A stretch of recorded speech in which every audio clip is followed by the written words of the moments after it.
Welcome to Baz Travels.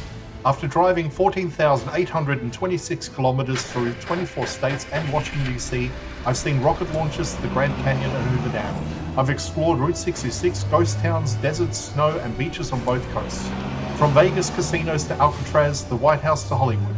Join me for a journey of the ordinary and the extraordinary. Loading destination. Simulation starting in 3, 2, 1.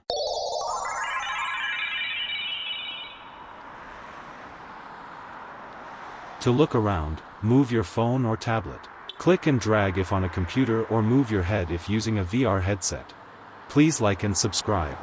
Welcome to episode 102. I've just stepped out from the small car park beside Lake Tahoe Boulevard, and even from here the lake is already in full view.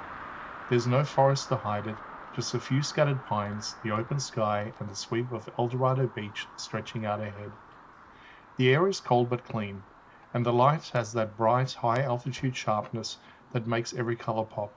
The blue of the lake, the white of the distant peaks, feels almost unreal. This is South Lake Tahoe's most accessible waterfront, sitting right along the main road, yet it feels calm and wide open. Cars pass behind me, but the sound fades quickly against the gentle wash of water on the sand. From here you can see across to the far Nevada shore, a thin silver line at the base of the surrounding mountains. Even on a quiet day, it's easy to sense the scale of the place. Tahoe sits over 1,800 meters above sea level, and it's one of the clearest lakes in the world. Scientists say the visibility once reached nearly 30 meters deep. That clarity comes from its pure snowmelt source. All of this water begins as Sierra snow that filters down through granite before collecting in the basin. Long before roads and resorts, these same shores were home to the Washoe tribe, who called the lake Da'or, the edge of the lake. Each summer, families camped and fished here, gathered pine nuts and trading with other mountain groups. The idea of the edge feels fitting. Standing here, you're literally on the border between two worlds, California behind, Nevada just across the water. A few steps closer and the sand softens underfoot. The flags near the entrance ripple in the wind, and the view opens wider with every move towards the shoreline. From this angle you can see why the early travelers named it El Dorado, the golden one. In the right light, the shallows glow amber against the deep blue beyond, and the mountains reflect like mirrors on the surface. This is the quiet reward at the end of a long climb through the Sierra. The roar of the highway has become background hum. The mountains that once surrounded the roads now frame the horizon.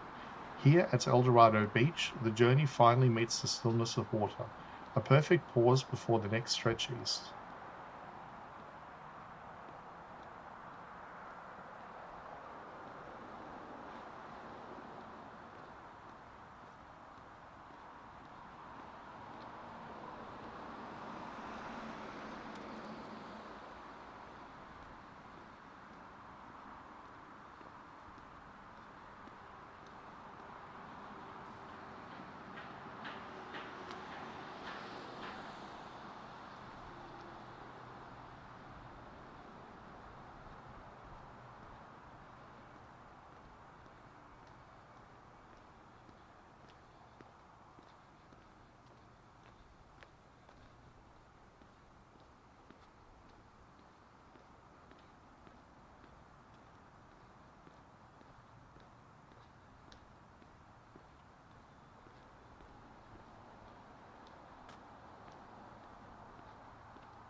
Simulation terminated.